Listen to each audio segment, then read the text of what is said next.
Bueno, amigos, entonces nuevamente nos encontramos hoy para hablar de un asunto que nos suscita preocupación, nos provoca a veces vergüenza. 8 estudiantes colombianos de 3.800 algo, 3.880 y pico, resolvieron con acierto un problema que tiene que ver con lo que denominan los psicólogos cognitivos, operaciones concretas, exactamente con habilidades muy específicas de las operaciones concretas, que son las habilidades para moverse espacialmente, reconocer, comprender negaciones múltiples y comprender algo que se llama inversiones semánticas, es decir, saber que cuando decimos que alguien es menos alto, lo que estamos diciendo es que es más bajito, saber que cuando decimos que alguien no es desinteresado, estamos diciendo que alguien es interesado. La teoría dice lo siguiente, dice que estas operaciones, reversibilidad, desplazamiento mentales, las habilidades de comprensión de negaciones múltiples, se deben establecer en los humanos escolarizados o no, se deben establecer entre los 7 y los 11 años. Entre los 7 y los 11 años. 8 personas de 3.800 algo, no es, creo que no alcanza al 5%, al medio por ciento, al 0,5%, no alcanza al 1%, podemos redondear en el 1%. Pudieron comprender, resolvieron con acierto ese problema que implicaba operaciones concretas de reversibilidad, habilidades de desplazamientos mentales, de comprensión de inversiones semánticas y de negaciones múltiples. Eso es doloroso, que el 1% de los escolares colombianos universitarios de distintas universidades del país pudieran resolver un ejercicio que deben resolver con acierto escolares de 7 a 11 años, significa que el 99% de nuestros escolares tiene un desarrollo cognitivo inferior. Eso nos complica. Y de eso habíamos hablado en 1990 y volvimos a hablar en el año 2010, de ciertas dificultades cognitivas y comunicativas que se generan en la vida social. Hay un autor que se llama Alexander Luria, que propuso personas con lesiones cerebrales posteriores, izquierdas, tenían dificultades para procesar la información referida anteriormente al problema. Es decir, Luria propuso que lesionados cerebrales izquierdos posteriores tienen dificultad para comprender dobles negaciones, para comprender inversiones semánticas, para saber que cuando decimos que Pepe es el menos pobre, lo que estamos diciendo es que es el más rico. Personas con lesiones cerebrales. Afasia semántica, llamó Luria a esa dificultad. Si seguimos esa tónica discursiva, ese hilo teórico, tendríamos que decir que son afásicos semánticos el 99%, que somos afásicos semánticos el 99% de los colombianos, que tenemos dificultades comprensivas ligadas a esa operación de reversibilidad y a esas habilidades de comprensiones de negaciones múltiples, de desplazamientos mentales, de inversiones semánticas.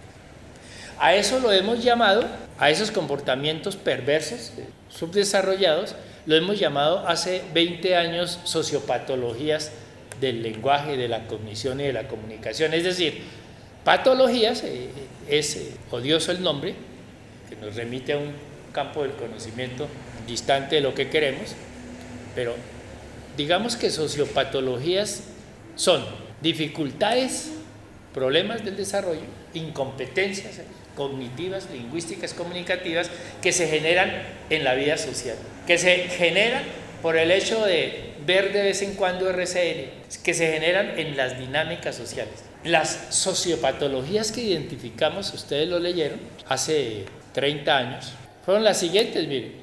Patosemia, acabamos de referirnos a ella, dificultades de comprensión, sobre todo dificultades con el procesamiento de formas complejas de alocución, lo llama Luria. En personas encontramos que el 86% de los estudiantes universitarios tenían esas dificultades sin tener lesión cerebral, no una neuropatología, sino una sociopatología. 1, patosemias. 2, adinamia. Luria llamaba adinámico a la persona que por lesiones cerebrales anteriores izquierdas, frontales, perdía la creatividad, la dinámica, la iniciativa. Y entonces tenía que escribir mi país en 20 años, ¿cómo sería? No lo escribía.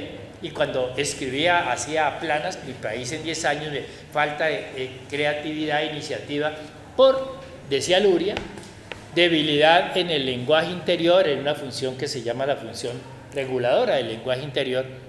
Pero encontramos que personas sin lesiones cerebrales anteriores izquierdas, sin debilitamiento del lenguaje interior por una neuropatología, tenían las mismas dificultades de espontaneidad, de iniciativa, de versatilidad en la escritura.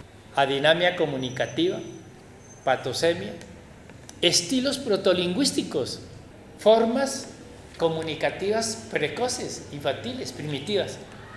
Encontramos, analizando las formas de enunciación, formas escriturales de los 20.000 estudiantes universitarios hace 30 años, luego lo verificamos 20 años después, encontramos que los chicos de 19 años escribían casi que como niños de 7, de 8 años. Frases recortadas, utilización mínima y anómala de conectores de clase baja, preposiciones, artículos, de conectores de clase media, conjunciones interrogacionales, qué, cuándo, y casi que una ausencia radical y morbosa de conectores superiores, de clase superior en consecuencia, por lo tanto. Así que formas escriturales adultas parecidas a formas escriturales primitivas, elementales e infantiles, nos daría una sociopatología que en su momento denominamos estilos protolingüísticos. Estilos protolingüísticos, patosemias, adinamias comunicativas, verbofobias. Encontramos una resistencia enorme al signo, al símbolo, a la interacción simbólica. El hombre es un animal simbólico por naturaleza y sin embargo notamos fatiga, desgano, desaliento. Bueno, la misma verbofobia de los sujetos autistas que reconocimos desde hace 40 años, el rechazo a la palabra. Hay personas que rechazan la palabra, que se agreden, que se podían suicidar si encuentran una palabra que se la digan a boca de jarro directo, que la palabra les ocasiona pánico, la palabra, el signo, el arte. Verbofobia y en términos generales signofobia. Bueno, signofobia no es fobia a signum en mi grupo de investigación, a los signos y dificultades para movilizar mentalmente los textos. Por ejemplo, hagamos lo siguiente, chicos, ya que estamos acá haciendo, copien las siguientes palabritas para no decir, sino mirar cómo funcionamos. A ver, 8 palabras van a copiar. Es decir, que esto es dictado. No vayan a decir que soy incoherente porque escribí un texto hace 30 años con el título ni dictar, ni dictado, tampoco dictadura, pero voy a ser dictado. Ni dictar, ni dictado. A veces odio eso que dictar clase. Pero copien. La, en, señoras, 2, calle, libros, compraron, ciertas. La, en, señoras, 2, calle, libros, compraron, ciertas. Oíme, 5 segundos para organizar, se llama una arquitectura textual cerrada, 5 segundos para organizar esa estructura, esa frase, de manera que sientan ustedes que quede coherente, cohesionada, no agreguen palabras, no quiten, una arquitectura completamente cerrada. Calle, libros, compraron, ciertas, ¿ya? ¿Quién la tiene? De manera refleja, a ver cuál es la primera versión que hay en la cognición. ¿Ya, Valentina? A ver, Crespos, ¿ya la tienes? Esperemos que todos la tengan. ¿Qué escribiste, Nicolás? Ciertas señoras compraron 2 libros en la calle. ¿Quién tiene la misma? 3 personas de 6, el 50%, tienen ciertas señoras compraron 2 libros en la calle. Focalización tradicional, lo que nos enseñaron las maestras bondadosas y miopes en la escuela, dice el poema de Benedetti. Ciertas señoras compraron 2 libros en la calle, 50%. ¿Cuál es la tuya, Linda? En la calle ciertas señoras compraron. Una de las 24 formas posibles. En la calle, focalización no tradicional, reversibilidad, versatilidad de movimiento. ¿Cuál es la tuya? Ciertas 2 señoras compraron libros en la calle. ciertas dos señoras compraron libros en la calle. Bueno, una variación pequeñita a la focalización tradicional ahí, casi que podemos decir que 4 de 6. ¿Cuál es la tuya? Dos ciertas señoras en la calle compraron libros. Esa queda un poquito más trabada, pero casi que es la misma focalización tradicional. ¿Saben cuántas formas entonces hay? Repetimos, 24. Podemos empezar en la calle. Miren los elementos semánticos que tenemos, los núcleos. Tenemos ciertas señoras, 1, compraron, 2 libros, 3, en la calle, 4. Así que los matemáticos dicen que las posibilidades de encontrar textos distintos son 4 factorial. Fórmula, 4 factorial igual. 4 por 3, 12, por 2, 24. Es decir que tenemos 24 opciones y esas 24 opciones nos alcanzaría para que cada uno tuviera 4 distintas. Miren las 24, ¿cuáles serían? En la calle, ciertas señoras compraron 2 libros. En la calle, ciertas señoras 2 libros compraron. En la calle, compraron ciertas señoras 2 libros. En la calle, compraron 2 libros. Con cada uno de estos núcleos semánticos, ciertas señoras en la calle compraron 2 libros, podemos hacer 6 distintas. Sin embargo, encontramos en 1990 que el 86% de las personas adultas universitarias construyen el mismo texto, sujeto, verbo y predicado. Ciertas señoras compraron 2 libros en la calle. Que las versiones alternativas, las 23, son descartadas. Ahora, ¿por qué no se utiliza la expresión compraron en la calle, compraron ciertas señoras en la calle 2 libros? Porque esa focalización, no hay idea, es que suena como raro. Pensemos que algunas podrían ser menos rítmicas que otras, algunas de estas variantes, pero la mayoría de las 24 son comunicativamente válidas, son estilísticamente fuertes. Esa imposibilidad de movernos mentalmente para buscar otras alternativas se evidencia en el problema al que he hecho referencia: dificultad para comprender, dobles negaciones, inversiones semánticas, ejercicios de reversibilidad.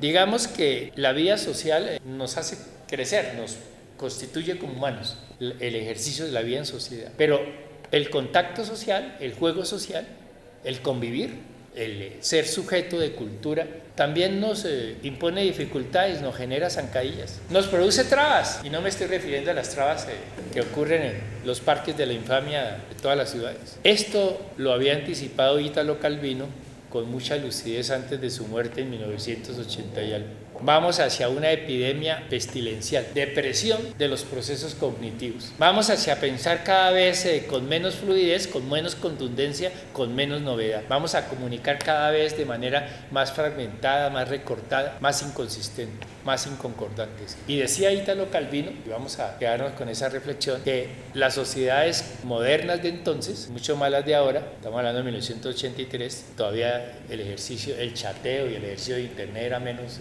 contundente que ahora, que las sociedades se movían alrededor de unas variables que iban a producir una epidemia pestilencial, una peste cognitiva y una peste comunicativa. La uniformidad, decía Italo Calvino, la uniformidad, el hecho de que se presiona mucho en la escuela para que todos den respuestas iguales, termina en que el 50% aquí en este salón, casi el 80%, si sumamos 2 versiones cercanas, dieron la misma respuesta. De 24 opciones, la misma. Ciertas señoras compraron 2 libros en la calle. La tendencia a la uniformidad. 2, decía Italo Calvino, que la tendencia a la rapidez, hágalo rápido, su llave en 1 minuto, aprender coreano en el folleto aquí en 4 minuticos. La rapidez, la uniformidad, la rapidez, la concreción, la brevedad, la superficialidad con que enfrentamos los compromisos diarios, sobre todo los compromisos académicos, iba a terminar en que la comprensión y los ejercicios de la cognición humana, las manifestaciones diarias de la cognición humana,